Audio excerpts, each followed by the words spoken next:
Nous sommes en train de terminer la lecture sur le pain noir de Bernard Bédadier.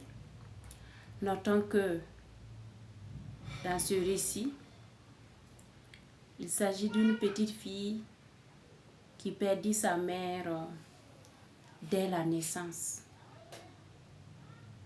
et dont les malheurs ont commencé avec le remariage de son père. Cette petite va connaître des souffrances du fait des humiliations, de la jalousie de sa marâtre, la nouvelle femme de son père. Cette femme va lui faire subir des situations inimaginables. Mais la petite Aïwa va garder la tête haute. Elle avait quelque chose qui l'illuminait. C'était son sourire. Lorsque sa marâtre multipliait les humiliations, les affronts, elle avait encore un grand sourire. Mais aussi, elle devenait de plus en plus belle et avait une voix mélodieuse. La petite Aïwa sera une situation difficile, plus difficile qu'avant, lorsque sa marâtre va lui remettre le pain noir, d'aller laver de sorte à ce qu'il devienne blanc comme du kaolin.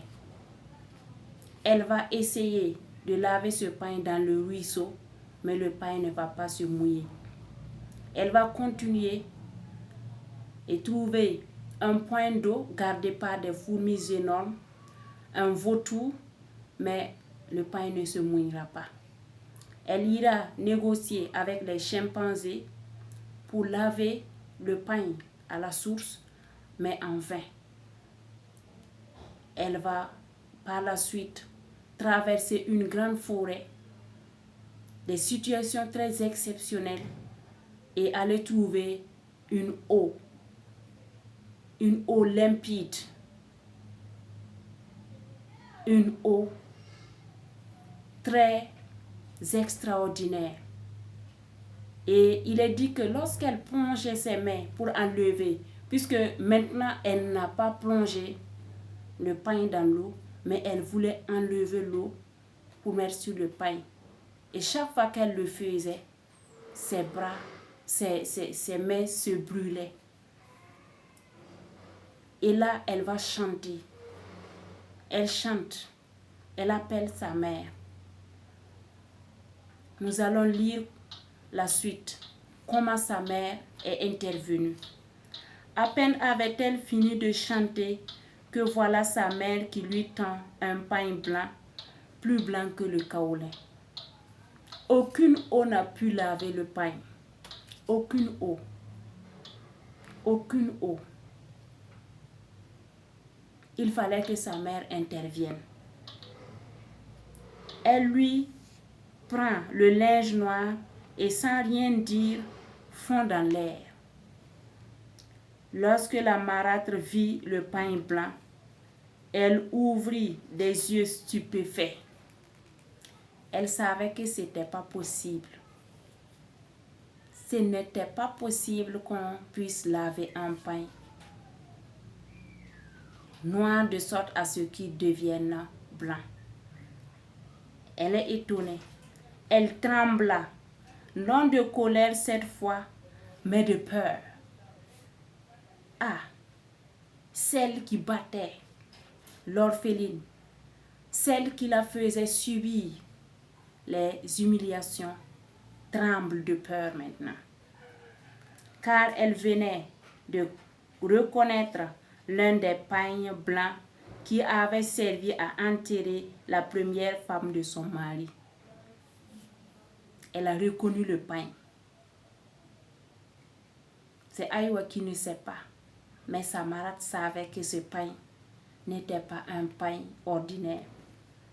Mais Aïwa, elle souriait toujours.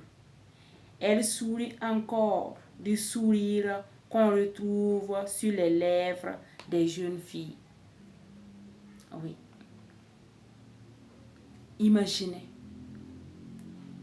la paix de Aïwa et les problèmes que sa marâtre est en train de vivre actuellement.